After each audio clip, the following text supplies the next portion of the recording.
Hey guys, welcome back. Hope you had a good week in the market. It's July 8th. GameStop volatility's back. Sub up, like up, comment down. Happy money sticks around.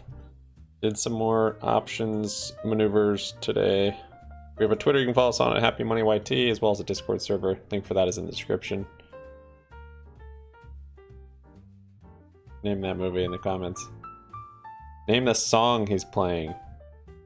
I literally typed in this song, and that's how I found that GIF. I was like, that's a great reference. SPY kind of just hanging out in the middle. Not too much, just up and down and pretty flat overall. Kind of forming a bit of a double top here, but I'm still bullish on this bear market rally coming by this RSI divergence we have there. As well as I think on the 4-hour. Yeah, we have a divergence somewhat on the 4-hour also.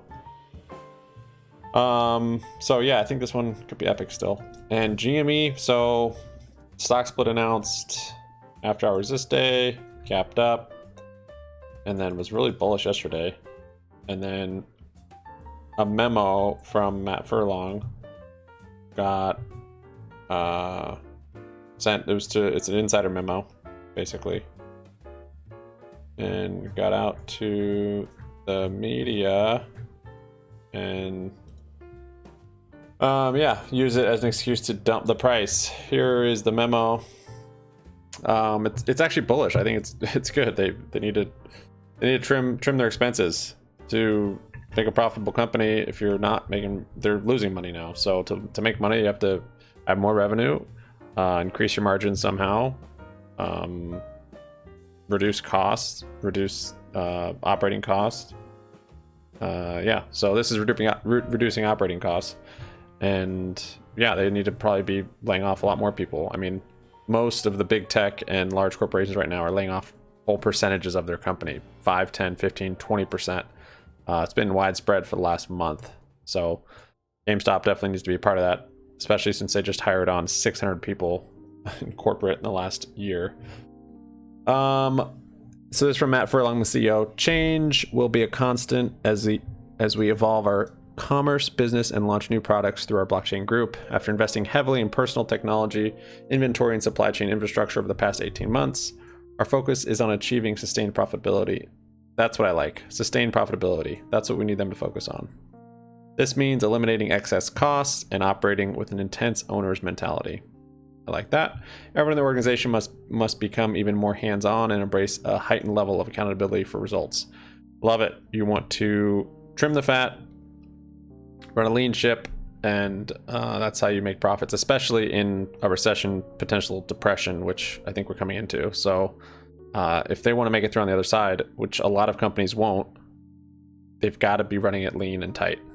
With that said, I'm getting in touch today to share 3 organizational updates. After making more than 600 corporate hires in 2021 and the first half of 2022, we have a stronger understanding of our transformation needs, right? So they got Ryan Cohen came in to start hiring a bunch of people.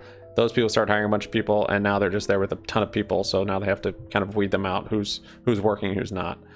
This has positioned us to the right size headcount across several corporate departments. Today we're making a number of reductions to help us keep things simple and operate nimbly with the right talent in place.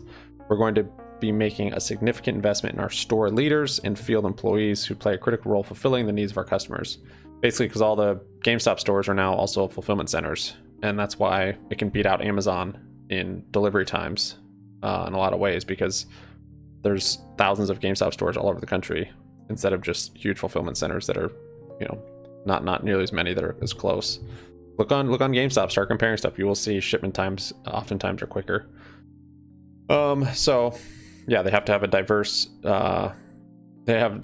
job role, basically, people that work in the stores, between just retail and sending people up for, the GameStop programs they have. Can't remember what it's called right now, but and then also fulfilling orders. These individuals are, in many respects, the heart of GameStop. We'll be sharing details regarding this investment in the coming weeks. I am interested to hear what they're going to say about that. I'm assuming they're going to share something when the marketplace comes out. I'm excited to hear about that. Mike, Recupero, who has served as our chief financial officer since last June, is departing. That's the one, the CFO that they let go. Diana Jaje, I don't know how to say her name, who has been our CAO, our chief accounting officer, and possesses strong institutional knowledge of the business, has been appointed CFO. These changes will enable us to operate in a profitable manner as we execute against our strategy of pursuing sales growth in our commerce business and launching new products that empower customers within the digital asset and Web3 gaming verticals. That gets me stoked. I don't know a whole lot what that even means, but that gets me stoked. I'm confident in the team we have in place going forward, and thank you again for your continued dedication and focus. Regards, Matt. So we sent that out and it dumped the price. You know, media doesn't really share the details of that. They say GameStop's laying off tons of their staff and their CFO quit, and CFO got laid off. And yes, they are trimming some of their 600 new hires. They are trimming some of them. So why they came out with that news now, right after they had a big rally from the split news, I don't know. I don't know if it was even purposeful. Maybe it just happened to be in that time frame. Who knows? But you know, maybe it was so that they knew there was going to be bullish this news, which not always. Oftentimes news on GameStop is bearish, any news. So at any rate, we are holding up nicely. Gapped way down from that news, kind of crazily actually after hours, that gap down. Sorry, right here. Leveled back out, almost retested it today, and then kind of came up and kind of been grinding, following the SPY for a bit. More or less, but stock splits coming up, OPEX coming up, SLDs coming up. Obligations from the last OPEX have not been met. I am bullish on this month still, 100%. I think we're going to see volatility. We'll probably see more different news, try to spin stuff that's maybe coming out or maybe not coming out. Certainly if the NFT marketplace comes out, they're going to try and spin that.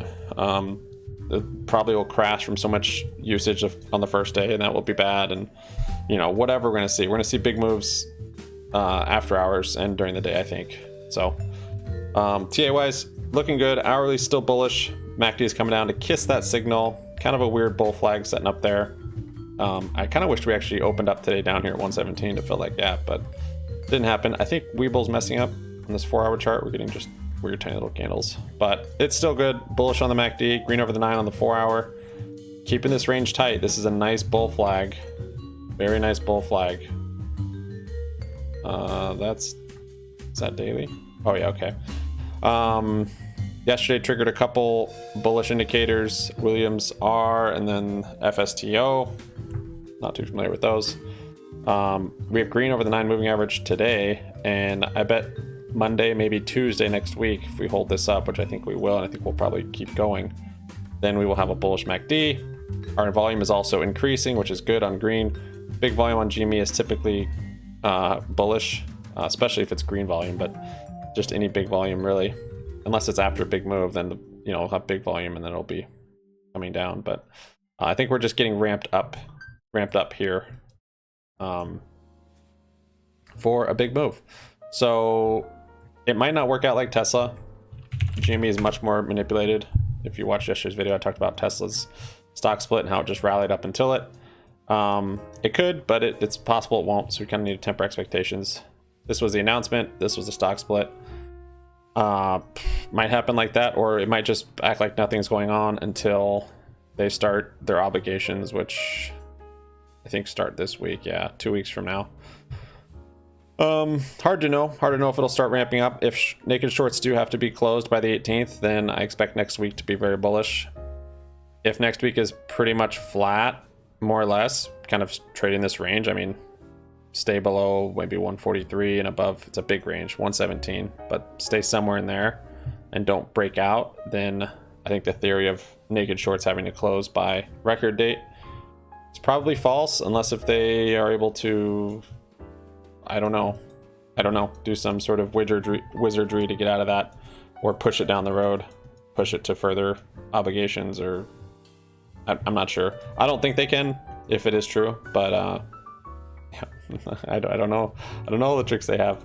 So we'll see though. I'm bullish have shares on here. The only options actually I really flipped around today, the margin. So my cash secured puts on Fidelity that have been working out great, I flipped to shares. So I wasn't sure if I was going to do this just because shares are more dangerous with margin. Cash secured puts I can just keep rolling down more or less. And so yeah, pretty heavy now. I've got, now this is 400 more shares on margin here on, or 450 actually, on Fidelity at like $130 I think share. So yeah, so I've got those. I'm like kind of debating back and forth if I should put back into cash secured puts in case we're flat or this is a bit of a dud for a couple of weeks. I'm just not too sure, but I have it there for now. On E-Trade, I opened up a put credit spread, 126, 130 put credit spread, and as well as BBY July 29th, $7 calls. Open up a little early. The put credit spread's up a little bit. It's this one right here. Basically, GME just has to stay or be above this by expiration. This expires on the 22nd, which is the first day of the split, basically after it's trading. So as you see here on this chart, basically GME has to stay above this 130 right up here, or get above here and stay above it by close. So somewhat conservative compared to my other call debit spreads I have. 180, 200, 175, 200, 170, 190. This is for 2 Fridays from now, and these are for last Friday in August or July. Oh, and then these ones, these 550, 560s. We'll see on these. I might flip out of these with some volatility. See how they just flip back and forth? Isn't that crazy? That's just from the spread. So not a whole lot, just kind of watching the market today. Next week we do have CPI, I think it's on Wednesday. That could move the market big, one way or the other. Maybe on the actual day, as well as a continuation off of that. Tesla keeps ripping. Our Tesla bullish play is working well. It's actually fully in the money now. I just need time. Oh, not anymore. It was fully in the money, I just needed it to expire, so could have gotten this with just like a week of time. I got myself a month. Oh well. Anyways, yeah, CPI will come out, and I think expectations are, some are saying 9% inflation numbers. And basically, if it's really bad, the market could rally because it's not as bad as some are expecting. No matter what the report is, it's going to be awful, but because it's not going to be like 2%. But if it's not as bad as expectations, market could rip. If it's worse than expectations, my SPY bear market rally might be pushed off a bit, not sure. So yeah, we are heavy and ready. 500 shares on E-Trade.